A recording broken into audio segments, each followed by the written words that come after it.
Hoje é culto de ceia, para a honra e glória do Senhor. A casa dele está cheia e com certeza isso alegra muito o coração de Deus. Eu quero que você abra a sua Bíblia lá em Lucas, no capítulo 15.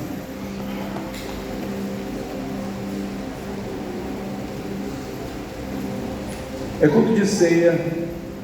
Eu pretendo ser breve na ministração dessa palavra. Nós vamos falar sobre uma das parábolas mais lindas da Bíblia, que é a parábola do filho pródigo. Então quero que você abra lá em Lucas capítulo 15, versículo 11. Quantos aqui conhecem a parábola do filho pródigo? É muito conhecida, né, irmãos? A palavra pródigo não tem nada a ver com prodígio, tá? Prodígio é aquele que consegue fazer muitas coisas. Quando a pessoa ela tem um título, ou ela recebe, vamos dizer assim, o reconhecimento de ser um prodígio, é porque ela vai além do que é natural, na sua capacidade, né? Seja intelectual, seja na sua capacidade atlética, enfim. Prodígio é alguém que supera os limites daquilo que é natural para o ser humano. Prodígio é isso. Pródigo não. Pródigo significa aquele que esbanja, aquele que gasta acima do que possui e acima das suas necessidades.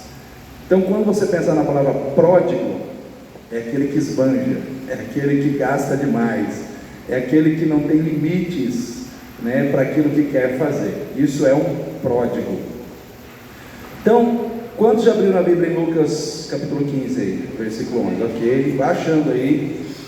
O que nós vamos falar com os irmãos hoje é sobre oportunidade. Oportunidade. Grave essa palavra na sua mente, no seu espírito, no seu coração. Alguém disse que existem três coisas que não voltam atrás: a flecha lançada, a palavra falada e a oportunidade perdida. Três coisas que não voltam atrás: a flecha lançada, a palavra falada e a oportunidade perdida. Uma oportunidade perdida, muitas vezes, em muitos aspectos, ela é irrecuperável. Você não consegue recuperar aquela oportunidade porque ela foi perdida, né? E quando a gente olha, por exemplo, fica com a sua Bíblia aberta em Lucas 15, nós vamos chegar lá. Quando você olha para o livro do Gênesis, por exemplo, no capítulo 4, versículo 3, você encontra ali Caim e Abel. Diz assim, que ao cabo de dias, Caim ofereceu ao Senhor dos frutos da terra uma oferta. Isso é o versículo 3. Versículo 4, Abel pegou das suas primeiras crias, ou das suas primícias, e também ofereceu ao Senhor a sua oferta. Aí diz assim, que o Senhor se agradou da oferta de Abel, porém não se agradou da oferta de Caim.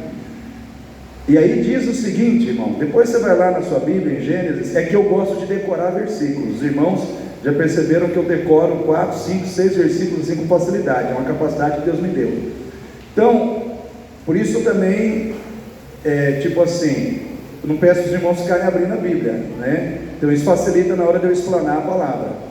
Então diz que Caim irou-se em seu coração e seu semblante descaiu. E aí o Senhor chegou para Caim e disse: por que estás irado o teu coração? Se não praticares o bem não será aceito. O pecado jaz à porta, porém sobre ele tu deves dominar. Ali nós temos uma oportunidade dada a duas pessoas, a mesma oportunidade. A oportunidade de dedicar a Deus o culto, a oportunidade de entregar a Deus a sua oferta de adoração. E a palavra nos relata que uma oferta Deus aceitou e a outra Deus não aceitou. Então tem gente que fala assim, não, mas Deus não aceitou, de certo, porque Deus gosta de churrasco, Deus gosta de carne, Deus não é vegano, né? Deus não gosta de nada que representa, vamos dizer assim, a lavoura. Tem nada a ver com isso, irmãos, tem nada a ver com isso. né? Grave o que eu vou dizer para você aqui nessa noite. Deus, Ele não vê só o externo, Deus também vê o coração. Ele já sabia que o coração de Caim estava mal. Ele já sabia que o coração de Caim não estava, vamos dizer assim, da maneira que deveria estar diante de um Deus que olha o coração dos seus adoradores. Ele não tinha um coração, vamos dizer assim, compatível com o coração de um adorador. Então a oferta de Caim não foi aceita, não é porque era verdura, outro era carne, não, irmãos, é porque um tinha um coração que agradava a Deus e o outro não tinha, porque um ofereceu o melhor, o outro ofereceu alguma coisa. Então muitas vezes a gente tem que parar para pensar que a oportunidade ela é igual para todos, mas nem todos aproveitam da mesma maneira. A oportunidade ela é igual para todos, mas nem sempre todos aproveitam a mesma oportunidade da mesma maneira e obtêm o mesmo resultado. Alguns aproveitam a oportunidade e ela se torna uma oportunidade de sucesso, de vitória, de bênção, de algo que agrada o coração de Deus. E outros pegam a mesma oportunidade e fazem daquilo um problema para as suas vidas. Então muitas vezes a oportunidade ela não é boa ou ruim em si mesma. O que vai qualificar a oportunidade como boa ou ruim são as nossas atitudes. As atitudes que nós temos diante das oportunidades que Deus dá. E eu quero perguntar para você: você tem sido uma pessoa sábia? Você pode dizer para você mesmo que você é uma pessoa que tem tido sabedoria para aproveitar as oportunidades que Deus tem te dado? Pastor, eu sei aproveitar as oportunidades que Deus tem me dado. Então às vezes um está ofertando a Deus um culto, uma adoração, uma oferta que sobe, Deus recebe, e outro está no mesmo ambiente, no mesmo local, mas ofertando a Deus algo que Deus não recebe, tendo a mesma oportunidade. Vou criar aqui um caso hipotético. Quem gosta de futebol aí? Levanta a mão. Quem é palmeirense? Ixi, tem pouco palmeirense hoje aí. Os palmeirenses sumiram, né? Não vou nem perguntar dos outros então. Vamos imaginar dois jogadores de futebol, Messi e Cristiano Ronaldo, né? Eles têm a mesma oportunidade dada por Deus, a mesma oportunidade. Aí eles obtêm sucesso, fama, dinheiro, muito dinheiro. Só que um pega, casa, constitui uma família, tem uma vida tranquila, em paz. O outro cai na farra, na gandaia, acaba se envolvendo em situações que envolvem estupro, vai preso, perde a liberdade. Será que isso tem acontecido com alguns jogadores esses dias, irmãos? Às vezes as pessoas têm a mesma oportunidade, mas para uns elas trazem paz e para outros trazem problemas. Aqui nesse templo nós temos pessoas que estão tendo a mesma oportunidade nessa noite, de dar honra, glória ao Deus vivo. Será que todos estão aproveitando essa oportunidade? Será que todos nós que estamos aqui hoje estamos com o coração realmente voltado para esse propósito de dar a Deus o que é de Deus? De dar a Deus o que é de Deus? Porque, irmãos, existem coisas que são de Deus, precisam ser dadas para Deus, e uma delas é o culto. Eu gosto muito de Jesus, da sabedoria que ele revelava quando ele estava ali diante de situações conflitantes, porque um belo dia chegou alguém para ele e falou assim: Senhor, mestre, é lícito pagar imposto aos romanos? E aí mostrou uma moeda para Jesus. Ele falou assim: de quem é a esfinge que está na moeda? Aí a pessoa falou: é de César. Jesus diz: dai a César o que é de César, e dai a Deus o que é de Deus.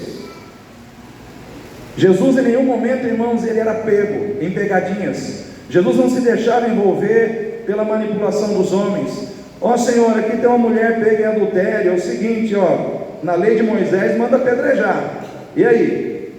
Era uma pegadinha, porque eles queriam, na realidade, usar aquela situação para comprometer Jesus diante de toda a comunidade. Porque se Jesus mandasse apedrejar, falou: olha, ele prega o amor, mas ele apedrejou uma mulher aí. E se Jesus não mandasse apedrejar, olha, ele desobedece a lei de Moisés, ó, você viu? Ó? Então, de um jeito ou de outro, eles achavam que eles iam complicar Jesus. Na cabeça dos religiosos, nós vamos complicar Jesus hoje. Só que Jesus é maravilhoso, né, irmãos? Ele chegou ali e falou assim, passando o dedo no chão, desenhando ali, ele disse: é o seguinte, quem não tem pecados, que atire a primeira pedra. Você só via pedra caindo e gente indo embora. Eu quero dizer uma coisa para você, querido: tem coisas que complicam o ser humano, mas elas nunca vão complicar o Deus Todo-Poderoso. As coisas que são complicadas para você, Deus descomplica. Para a vida daquela mulher, tudo estava complicado naquele dia. Eu fico imaginando aquela mulher assim, pensando assim: morri, estou morta, morri, já era, né? Na cabeça dela tudo estava complicado, mas diante de Jesus as coisas descomplicam. As oportunidades, irmãos, elas vêm para todos nós, mas nós temos que saber o que nós vamos fazer com elas. Naquele momento Jesus tinha uma oportunidade de apedrejar ou não uma mulher, e ele usou aquela oportunidade para mostrar que todo mundo ali tinha pecados e não somente ela. Nós temos que aprender, irmãos, que as oportunidades elas não são dadas, e nós precisamos saber fazer uso dessas oportunidades. Às vezes, por trás, às vezes uma oportunidade de bênção, ela vem para você, e você perde essa oportunidade. Por quê? Porque ela vem disfarçada de problema, ela vem disfarçada de luta, ela vem disfarçada de dificuldade. Aí você olha e vê, é luta, é dificuldade, estou fora. E ali está uma oportunidade de vitória para você. Foi assim que todo mundo viu Golias. Todo mundo olhava para o Golias, problema, hein? O cara é grande, escudo, lança, muito forte, não vai dar não. Aí chegou Davi lá, ele viu um problema, irmãos. O que ele viu?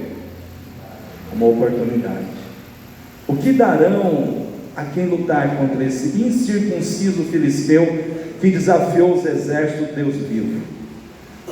Naquele momento ele não ficou preocupado se ele ia morrer, ele não ficou preocupado se algo de ruim, de negativo ia acontecer com ele. Ele olhou e viu o que ele iria conquistar ao ir contra aquele gigante, e ele foi, e ele venceu, porque teve coragem de enfrentar o problema que estava, vamos dizer assim, por fora daquela oportunidade.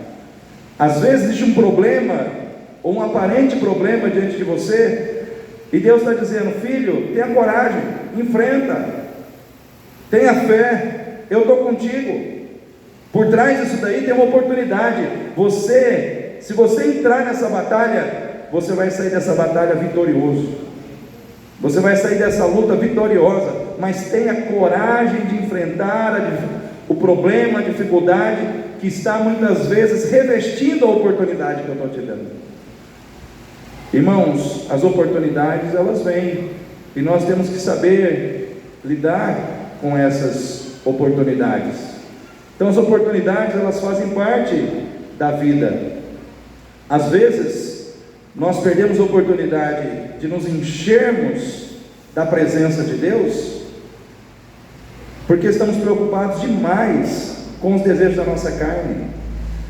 Quando Jesus estava lá no Getsemane, e ele estava ali horas antes de ser preso e ser levado para ser açoitado e depois pregado na cruz, ele chama os discípulos para o que, irmãos?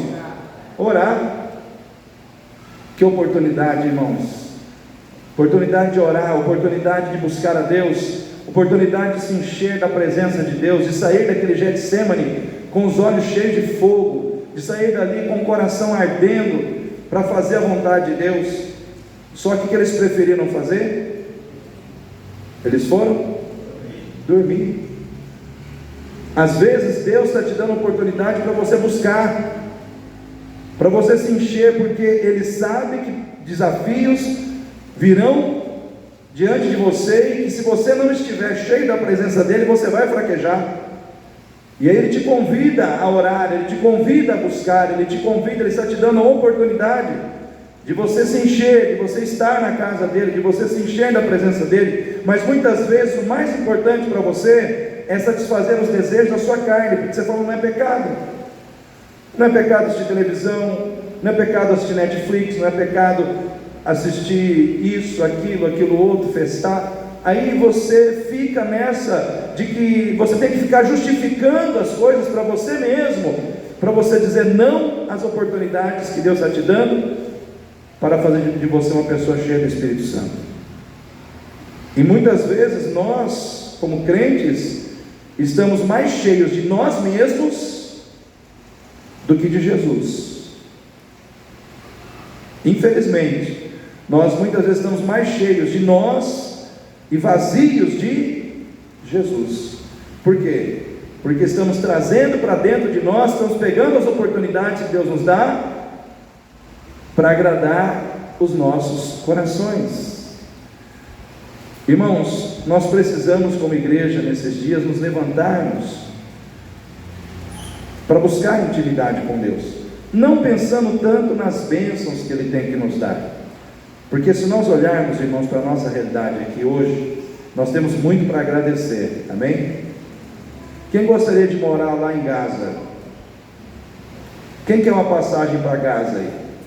A gente dá um jeitinho de comprar para você, né? Só bombardeio, tiroteio, passando fome.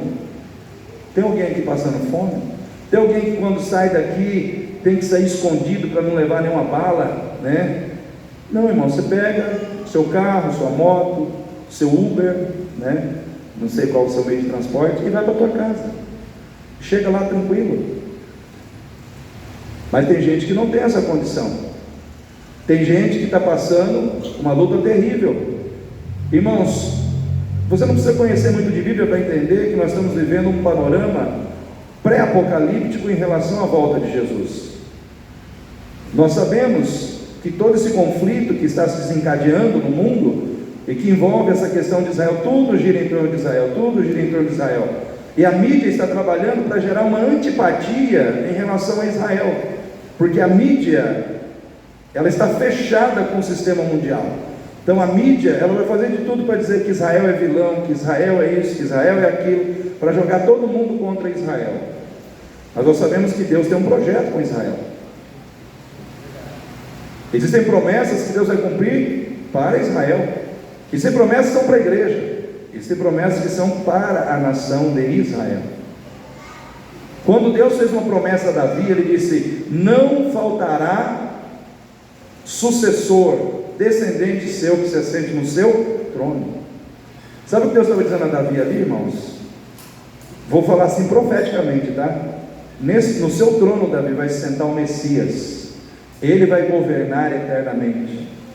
Mas o trono é conhecido como o trono de Davi. Por quê? Porque começou com Davi. Então tem um trono que o primeiro rei que sentou nele, que é o referencial de todos os reis, é Davi.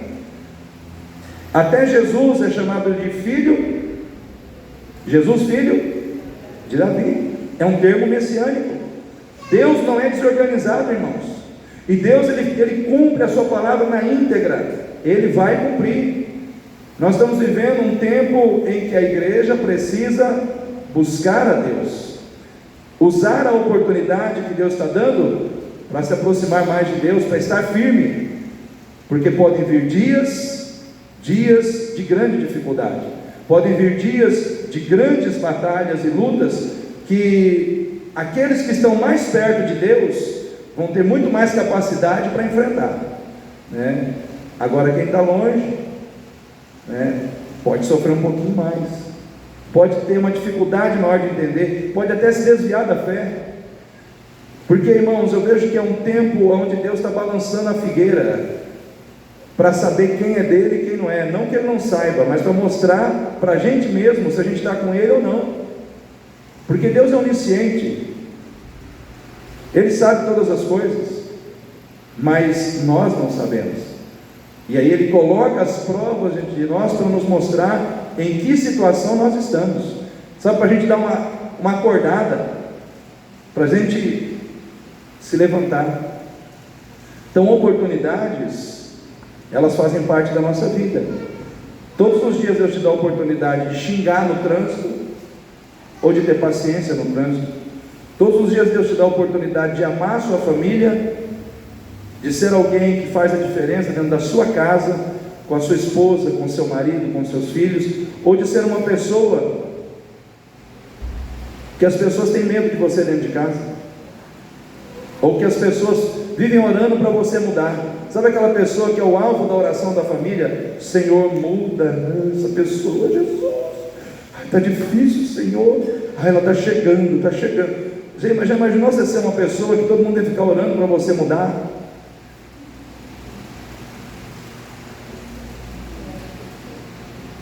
Eu acho melhor você ser aquela pessoa que todo mundo tem alegria quando você chega.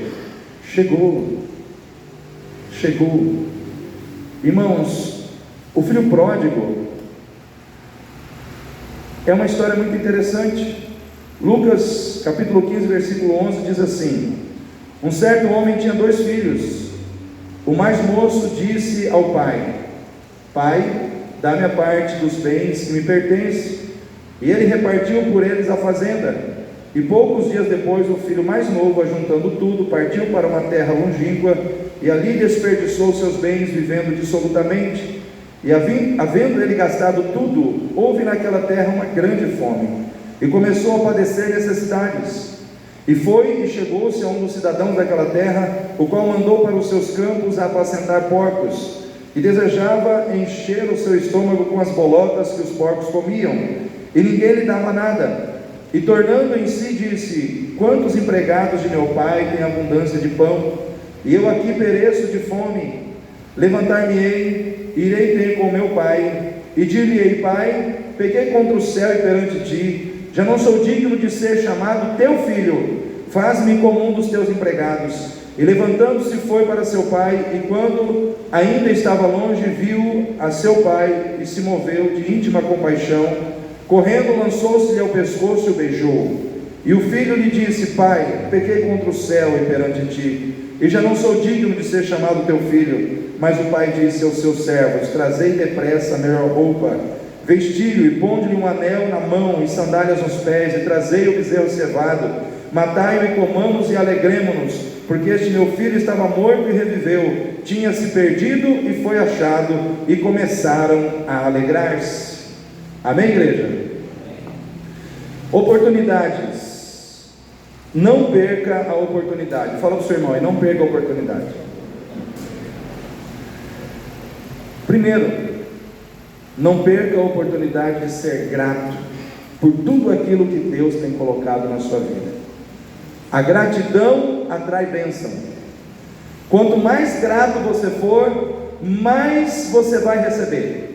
Quanto mais grato você for, mais você abre as janelas dos céus, as portas das bênçãos de Deus, e elas se derramam sobre a sua vida. Por isso que o Senhor diz: em tudo dai graças, porque esta é a vontade de Deus, o Pai, para vós em Cristo Jesus. Em tudo dai graças. Se a Bíblia está dizendo em tudo dai graças, o inverso disso é: em nada reclameis. Se você tem que agradecer por tudo, ou seja, você não deve reclamar por nada. Tem gente que tem a oportunidade de agradecer, e ao invés de agradecer, reclama. Às vezes Deus dá oportunidade, Deus dá condição para a pessoa ser grata, e a pessoa prefere ser ingrata. A pessoa prefere ser uma pessoa ingrata, tendo condição de ser grata ao Senhor. Quando Adão e Eva estavam no paraíso, irmãos, eles tinham, vamos dizer assim, a responsabilidade deles, diante de tudo que Deus entregou na mão deles, era de ser grato ou de ser ingrato? Grato. Deus deu tudo. Deus entregou todas as coisas nas mãos deles, dos dois, do casal. Só que Deus disse: só tem uma coisinha, não coma do fruto daquela árvore. Ou seja, seja grato, faça o que eu te pedi, para o seu próprio bem. Só tinha uma coisinha que Deus pediu, irmãos, uma coisinha só. E essa uma coisinha só, eles não fizeram. Ah, pastor, mas tinha o diabo. Pois é, irmão, sempre tem o diabo. O diabo estava lá, o diabo está nos dias de hoje. Não vou falar que o diabo está aqui, né? Porque eu não quero nem profetizar que ele esteja aqui. Se eu pudesse ver ele aqui, eu mandava ele embora daqui, né? Mas o diabo se faz presente no cotidiano das nossas vidas. Ele sempre vai ser o tentador, porque esse é o trabalho dele, é tentar. O trabalho do diabo é tentar, é induzir ao erro, é levar você a fazer aquilo que Deus não quer. Só que eu quero dizer uma coisa para você: você não precisa fazer a vontade do diabo. Amém? Você não precisa fazer a vontade do diabo, você pode fazer a vontade de Deus, sempre, né? E ali, irmãos, Eva e Adão tinham oportunidade de serem gratos, mas quando eles comeram o fruto, eles demonstraram ingratidão para com o Senhor, né? Esse filho, ele era filho de um pai que tinha muitas posses. O filho pródigo representa aquele que tem tudo, aquele que tem todas as condições para ter uma vida confortável, uma vida regalada. A gente quase não usa essa palavra mais hoje, né? Uma vida regalada, uma vida próspera, uma vida abençoada. Ele tinha condição de viver tranquilamente, muito bem. Só que chegou num determinado momento que ele achou que o que ele estava vivendo não estava bom. Vou repetir: chegou um determinado momento da vida dele que ele achou que tudo que ele tinha não estava bom. É um problema quando o crente começa a achar que tudo não está bom. Meu emprego não está bom, meu casamento não está bom, meu marido não está bom, minha esposa não está boa. Ah, sabe, eu mereço algo melhor. Perigo quando o crente começa a pensar assim, irmãos, porque ele está demonstrando que ele está sendo ingrato muitas vezes para com aquilo que lhe foi entregue. Eu digo o seguinte: agradeça a Deus pelas coisas que Ele tem te dado, para que você não precise perder. Olha só, para que você não precise perder para dar valor. Tem uma frase que diz que a gente só dá valor quando perde, né, Lourenço? Sempre tem parece que a mídia, ela vive de notícias assim que chamam a atenção, né? Aí agora a notícia do momento é a separação do Kaká. Não sei se é do momento, não sei se todo dia muda as coisas, né? Aí entrevistaram a ex-esposa do Kaká, e aí perguntaram para ela: por que houve o divórcio? Ah, ele era muito perfeito. Ele era perfeito demais para mim. E daí? Aonde jogo dos 7 erros, onde é que está o problema nisso, né? Qual é a situação? Aí houve-se um comentário de que quando ele foi casar novamente, a mulher disse que bateu um arrependimento. Olha, eu acho que irmãos, tem coisas na nossa vida que a gente não precisa perder. Você não precisa perder o seu casamento, amém? Você não precisa perder o seu casamento para reconhecer o valor da pessoa que Deus colocou na sua vida. Sabe qual é o nosso problema, irmãos? É que a gente sempre se acha melhor que o outro, e não é, sabia? Não é. Ah, mas eu mereci alguém melhor. Então tá. Né? Aí eu vejo, irmãos, muitas vezes pessoas que entram por esse caminho, se arrebenta todinha, ou se arrebenta todinho, e aí lá na frente vai ver o erro que cometeu, aí não tem como dar marcha ré, não tem como voltar, porque a oportunidade foi perdida. Não esqueça que o tema da pregação são as oportunidades. Deus está te dando a oportunidade hoje de você valorizar o que você tem. Deus está te dando a oportunidade hoje de valorizar o que você construiu.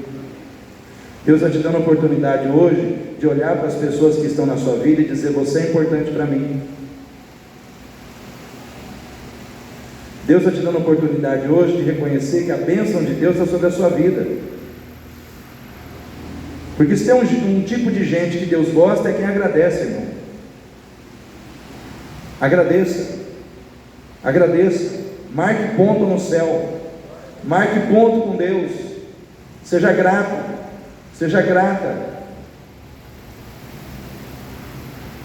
Às vezes Deus dá para uma pessoa algo que outra pessoa não conseguiria suportar, e ser grato a Deus naquela situação. Quem já ouviu falar de Fanny Johnny Crosby? Quem já ouviu falar dessa mulher? Ela compôs mais de 2.000 hinos do inário para o culto cristão. Que segurança sou de Jesus, eu já desfruto o gozo da luz. Sou por Jesus, herdeiro de Deus, Ele me leva à glória dos céus. Canta minha alma, canta ao Senhor, rende-lhe sempre ardente louvor.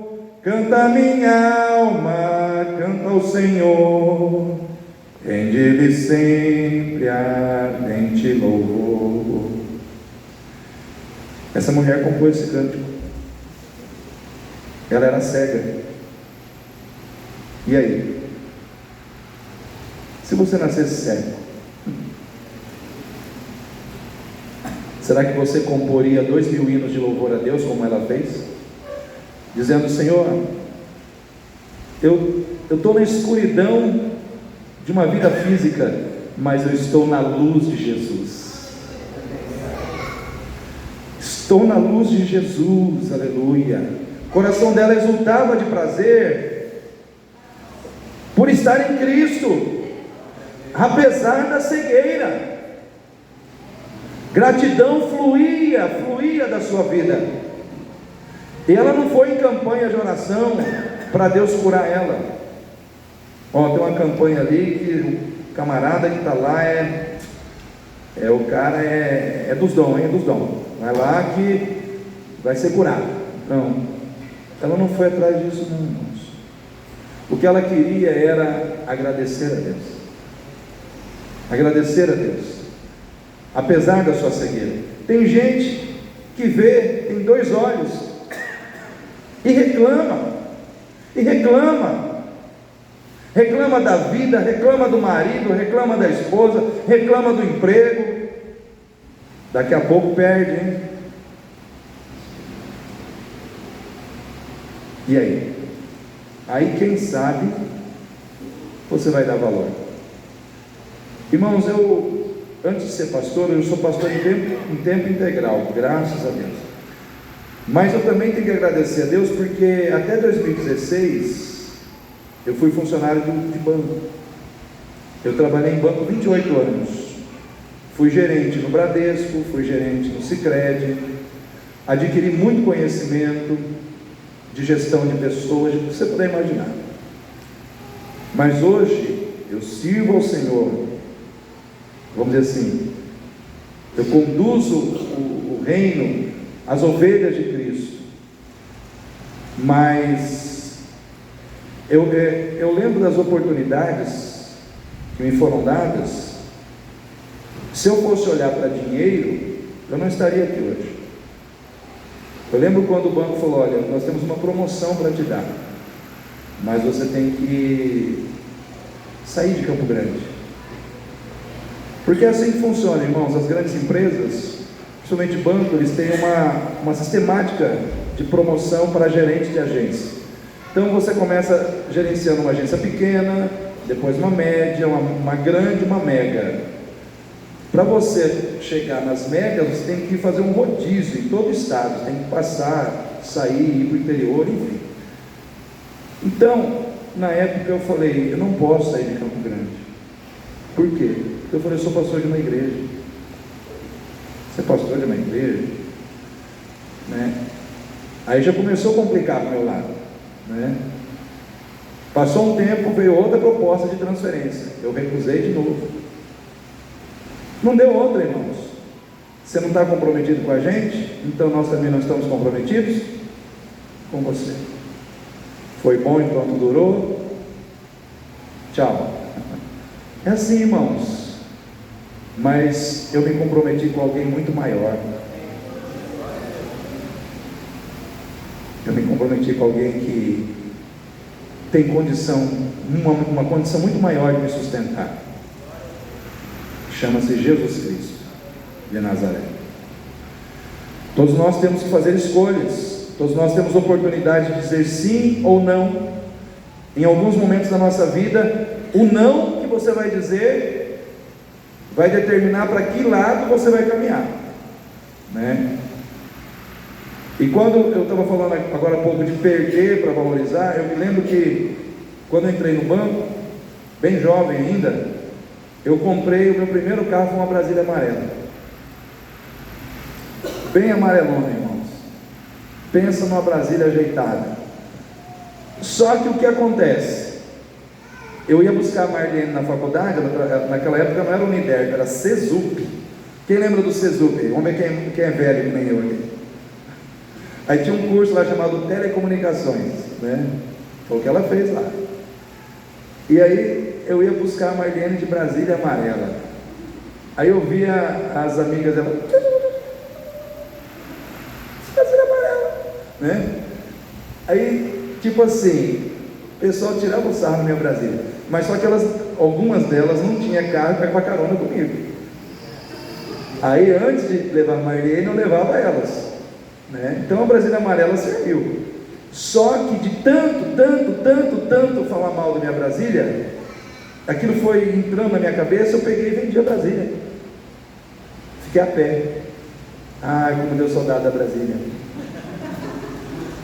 Ai, irmãos, aí eu fiquei triste, hein? Por quê? Porque eu permiti que a visão das pessoas interferisse na minha visão. Aquilo que eu tinha que valorizar, eu desprezei, porque eu permiti que a visão dos outros me influenciasse a isso. E muitas vezes é isso que acontece na vida da gente. A gente quer fazer bonito para os outros. A gente permite que o padrão dos outros determine o padrão da nossa vida.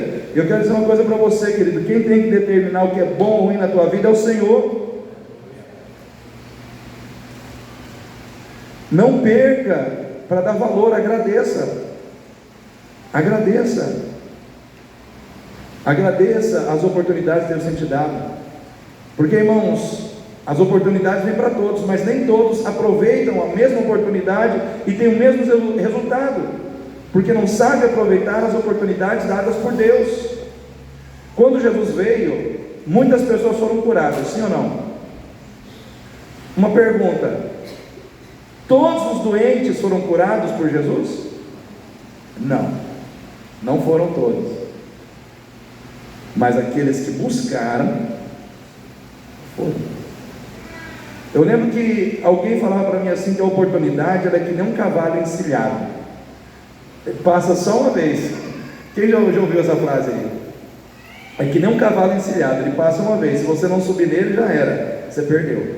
Eu acho que o cego de Jericó, ele entendeu assim, porque Jesus estava passando pela última vez em Jericó, era a última vez, irmão, Jesus estava passando por Jericó, e ele não voltaria mais ali.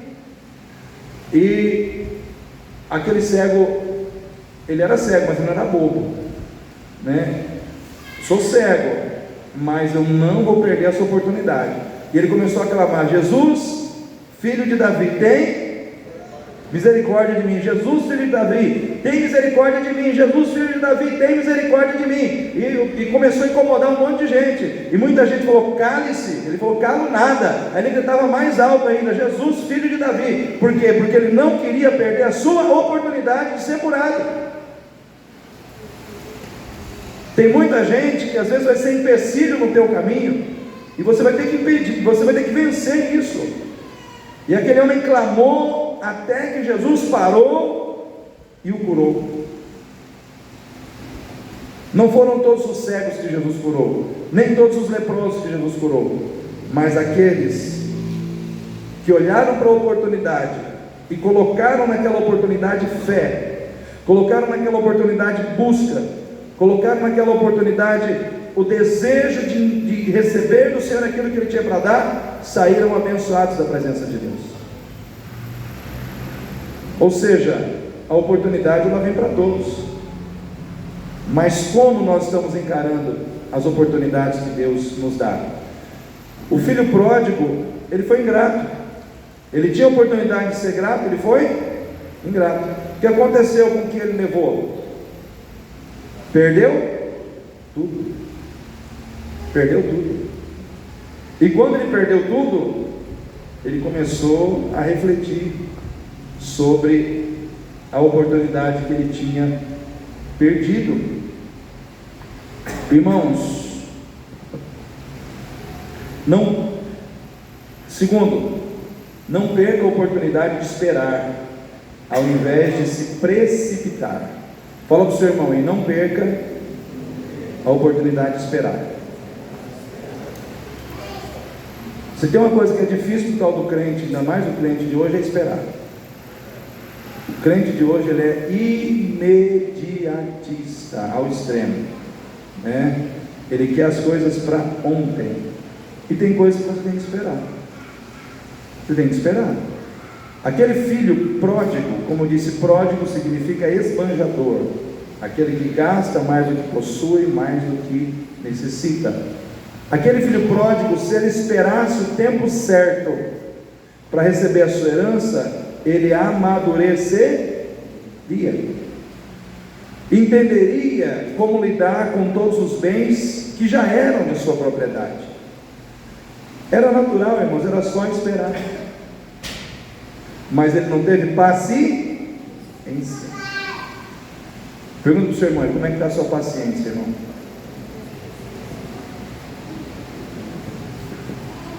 Como é que está a sua paciência? Aí eu preciso casar, porque todo mundo da minha idade casou. Eu preciso casar. A oração antes era assim: Senhor, eu quero dessa altura, com esses olhos, Senhor, porte atlético. A oração começou assim. Aí o tempo passou. Senhor, é o seguinte: tudo que vier a mim, de maneira nenhuma lançarei fora. Mudou, Senhor, mudou a oração. Não é assim não, irmão. E não é assim não, irmã.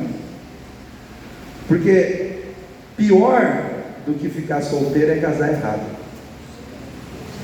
Vou repetir: pior do que ficar solteiro é casar errado. É casar para ter dor de cabeça, é casar para sofrer, e depois você não pode jogar a culpa em Deus. Foi você que escolheu. Aí depois de uma trabalheira, cartório, né? Então, tenha paciência, espera. Eu sempre digo assim: se os jovens, jovem homem, jovem mulher, se conhecer alguém, está namorando, cada dia que passa você percebe que você não consegue mais viver sem essa pessoa, está tudo encaixando, Deus está abençoando, então casa. Agora, se você não está nessa condição, não apareceu ninguém e tal, não parte por desespero, vai dar problema, né? Deus, ore e peça para Deus colocar a pessoa certa no seu caminho. Porque o que eu conheço de pessoas que casou e não deu certo, e às vezes casou no momento que não era para ter casado, né? Então eu falo isso com todo amor, irmãos. Não estou aqui criticando ninguém, nem julgando ninguém, nem, sabe, eu estou aqui apenas dizendo que às vezes nós precisamos esperar o momento certo. Teve gente que já casou para fugir de um lar desestruturado, porque não se dava bem com o pai, não se dava bem com a mãe, queria fugir da mãe, queria fugir do pai. O primeiro que vem, aí pega toda aquela carência e joga na pessoa. Errou. Deus erra. Não se casa com alguém para fugir de pai e de mãe. Você tem que casar pelos motivos certos. O problema hoje é que tem muitos lares desestruturados, e tem muita gente querendo um álibi, né? Um pretexto para fugir. E não pode ser assim. Então cuidado com essas. O filho pródigo, ele se precipitou, ele tinha oportunidade de esperar, e ele se precipitou. Deixa eu correr aqui, irmãos. Terceiro, não perca a oportunidade de se arrepender e mudar, ou mudar o rumo da sua vida, quando você reconhece que errou. Quem é que já errou na vida, irmãos? Quem é que já errou mais de uma vez, irmãos? Não tenha vergonha de falar que você já errou, né? Irmãos, errar é humano. A gente não pode ficar errando se a gente tem a oportunidade de acertar.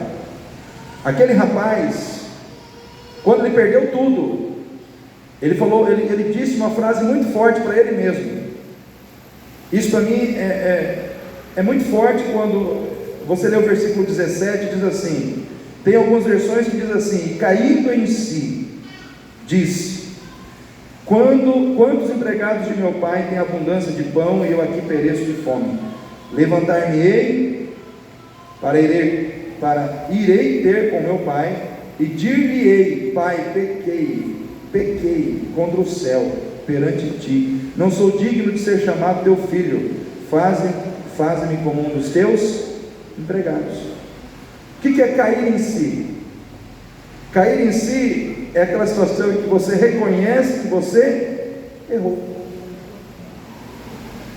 Tem muita gente que precisa cair em si, reconhecer que errou, reconhecer que falhou, e se arrepender e mudar de direção. Não adianta você só reconhecer que errou e continuar na mesma direção. Não vai mudar nada, né? Você tem que reconhecer o erro e mudar a direção. Isso chama-se conversão. É você se converter do caminho para o qual você estava indo e caminhar na direção oposta.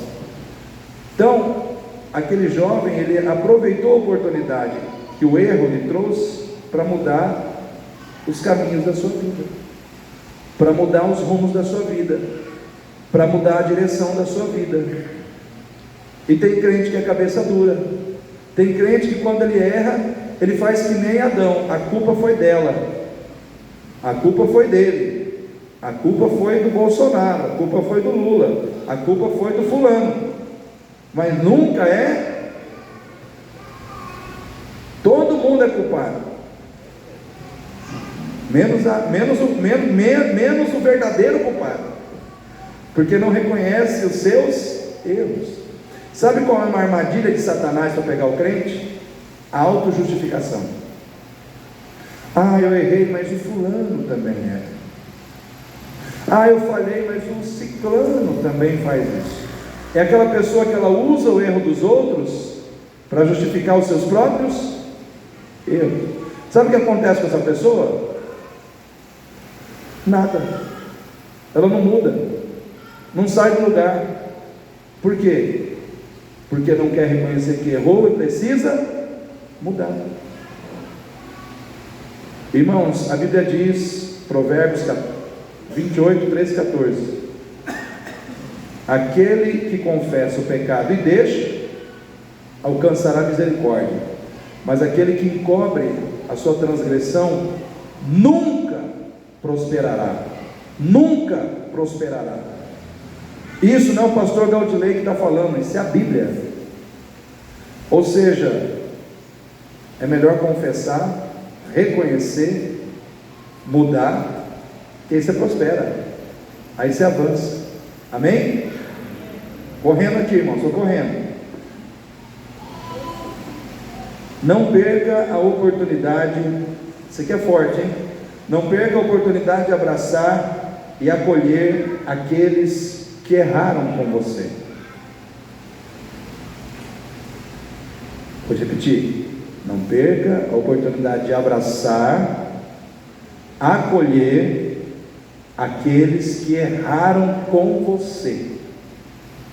Porque às vezes as pessoas vão errar com você, vão tirar algo de você, vão te prejudicar, vão te trazer prejuízo financeiro, vão atingir alguma área da sua vida, mas o mundo dá voltas. Deus vai trabalhar na vida dessa pessoa, e de repente essa pessoa vai voltar e dizer: olha, lembra aquele dia que eu te prejudiquei, que eu tirei de você isso, eu agora estou aqui para te pedir perdão.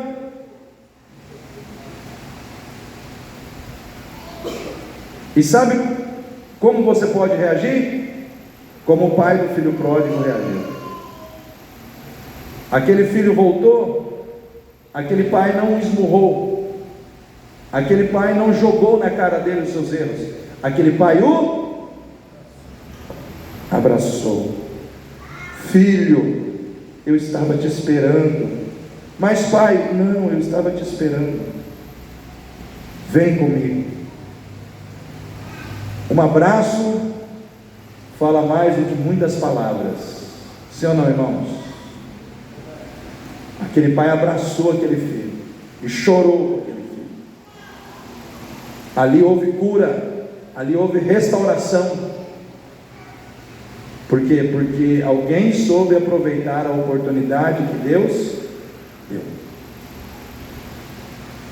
Se alguém errou com você e Deus te deu a condição de ver essa pessoa vindo na tua direção para se retratar, não maltrate, acolha.